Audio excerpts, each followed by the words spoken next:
Hello दोस्तों, स्वागत है आपका अपने यूट्यूब चैनल ऑनलाइन टीच में। तो आज के इस सेशन में हम लोग भौतिकी के पार्ट 3 में दूरी के बारे में बात करेंगे, विस्थापन के बारे में, चाल, वेग और त्वरण से संबंधित टॉपिकों पे चर्चा करेंगे। तो सेशन को शुरू करने से पहले कहेंगे कि अगर आप हमारे चैनल पर नए हैं तो सब्सक्राइब कर लीजिएगा और अधिक से अधिक दोस्तों के पास शेयर कीजिएगा। तो चलिए हम लोग सेशन को शुरू करते हैं। दूरी, तो दूरी क्या है इसके बारे में हम लोग जानेंगे। तो दूरी क्या होता है कि किसी खास समय में चले गए पथ की कुल लंबाई को दूरी कहते हैं। और दूरी एक अदिश राशि है। क्यों अदिश राशि है? तो क्योंकि इसमें केवल परिमाण होता है। और कहना चाहेंगे कि अगर इससे पहले वाला वीडियो नहीं देखे हैं तो देख लीजिएगा, क्योंकि उसमें मैंने सदिश और अदिश से संबंधित टॉपिक पे चर्चा किया है। आगे देखेंगे कि दूरी का एसआई मात्रक मीटर होता है।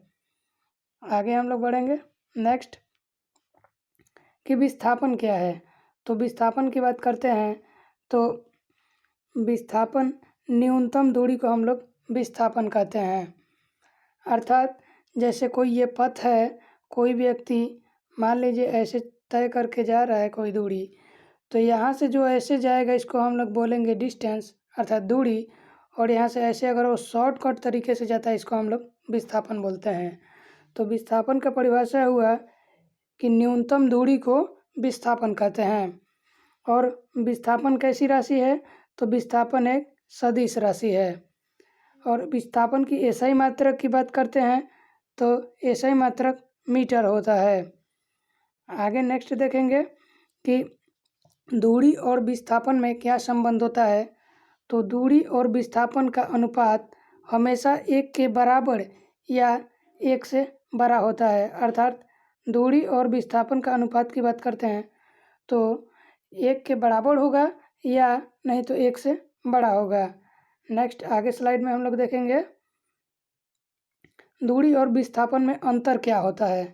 तो दूरी और विस्थापन में अंतर ये भी अक्सर हमारे एग्जाम में पूछता है। तो चलिए देखते हैं। तो दूरी क्या होता है कि दूरी में केवल परिमाण होता है और विस्थापन में क्या होता है कि परिमाण के साथ दिशा भी होता है। अर्थात दूरी क्या हुआ? अदिश राशि हुआ और विस्थापन क्या हुआ? सदिश राशि हुआ। और दूरी की बात करते हैं तो यह हमेशा धनात्मक ही होता है या शून्य भी हो सकता है। दूरी हम लोग कुछ तय करते हैं तो हमेशा या तो धनात्मक होगा या तो शून्य हो सकता है।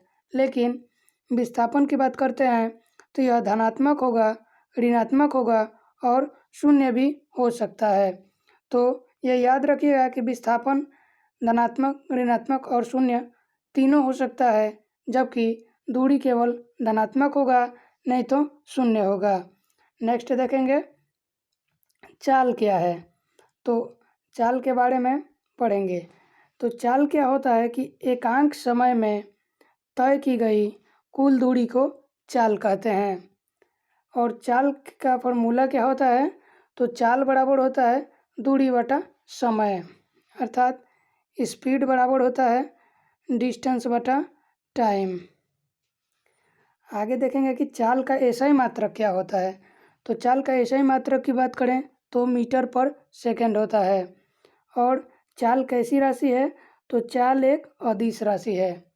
और अदिश राशि है तो स्पष्ट हो गया कि इसमें केवल परिमाण होता है, अर्थात चाल में दिशा नहीं होता।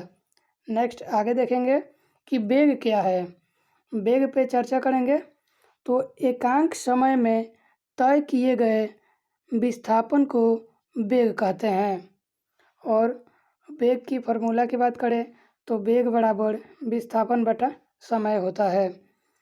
नेक्स्ट वेग का एसआई मात्रक की बात करते हैं तो वेग का एसआई मात्रक मीटर पर सेकंड होता है। और यह कैसी राशि है? तो वेग सदिश राशि है। तो क्यों सदिश राशि है? क्योंकि वेग में परिमाण भी होता है और दिशा भी होता है। अब आगे देखेंगे कि वेग वेग कितने टाइप्स का, तो वेग को दो प्रकार से हम लोग बांटते हैं, एक प्रारंभिक वेग और एक अंतिम वेग। तो प्रारंभिक वेग को हम लोग u से डिनोट करते हैं और अंतिम वेग को v से डिनोट करते हैं। नेक्स्ट देखेंगे, चाल और वेग में अब अंतर के बारे में समझेंगे। तो चाल और वेग इन दोनों में क्या अंतर है, तो चलिए हम लोग पढ़ते हैं। तो चाल में क्या होता है कि किसी वस्तु द्वारा एक समय में अर्थात एकांक समय में तय की गई कुल दूरी को चाल कहते हैं। जबकि वेग की बात करें तो किसी वस्तु द्वारा एकांक समय में तय किए गए विस्थापन को वेग कहते हैं। तो चाल और वेग में इतना याद रखिएगा कि इसमें दूरी तय किया जाता है उसको हम लोग चाल कहते हैं, और जो विस्थापन हम लोग तय करते हैं उसे हम लोग वेग कहते हैं। और चाल की बात करते हैं तो चाल एक अदिश राशि है जबकि वेग सदिश राशि है। चाल का एसआई मात्रक की बात करते हैं तो मीटर पर सेकंड होता है और वेग की भी एसआई मात्रक मीटर पर सेकंड होता है। नेक्स्ट हम लोग देखेंगे कि अब त्वरण क्या है, तो त्वरण पे चर्चा करेंगे।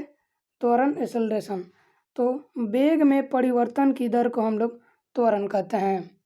तो त्वरण पूछता है कि त्वरण क्या है, तो वेग में परिवर्तन की दर को हम लोग त्वरण कहते हैं। अर्थात ए बराबर, इसको ए से हम लोग डिनोट करते हैं त्वरण को, तो ए बराबर होता है v minus you by T या v बाई टी भी कह सकते हैं। आगे हम लोग देखेंगे कि त्वरण का फॉर्मूला क्या होता है, तो वेग में परिवर्तन बटा समय, तो ये v माइनस यू को ही हम लोग वेग में परिवर्तन कहते हैं। त्वरण की एसआई मात्रक की बात करते हैं तो त्वरण का एसआई मात्रक मीटर पर सेकेंड स्क्वायर होता है। अब एक ऋणात्मक त्वरण भी होता है, तो ऋणात्मक त्वरण को हम एक अलग से नाम देते हैं जिसको हम लोग मंदन कहते हैं या अवत्वरण भी कहते हैं। नेक्स्ट स्लाइड में हम लोग देखेंगे कि अब गति का समीकरण क्या है। तो समीकरण की बात करते हैं तो यहाँ पे 3 समीकरण है जो कि बहुत इम्पोर्टेंट है, एग्ज़ाम में हमेशा पूछता रहता है कि कौन सा समीकरण किस राशि को बताता है। तो चलिए, गति का पहला समीकरण होता है v बराबर u प्लस ए टी। तो v बराबर u प्लस ए टी जो कि वेग और समय को बताता है। यहाँ पे वेग दिया गया है और समय, तो v बराबर u प्लस ए टी ये गति का पहला समीकरण है और वेग तथा समय को बताता है। गति की दूसरा समीकरण की बात करें तो s बराबर U T plus half A T square होता है। और दूसरा समीकरण की बात करें तो ये विस्थापन और समय दोनों को बताता है। और गति की तीसरा समीकरण की बात करते हैं तो तीसरा समीकरण होता है v स्क्वायर बराबर यू स्क्वायर प्लस 2as। ये तीसरा जो समीकरण है विस्थापन और वेग को बताता है। तो ठीक है गाइस, आशा करते हैं कि आप लोग को ये टॉपिक समझ में आया होगा।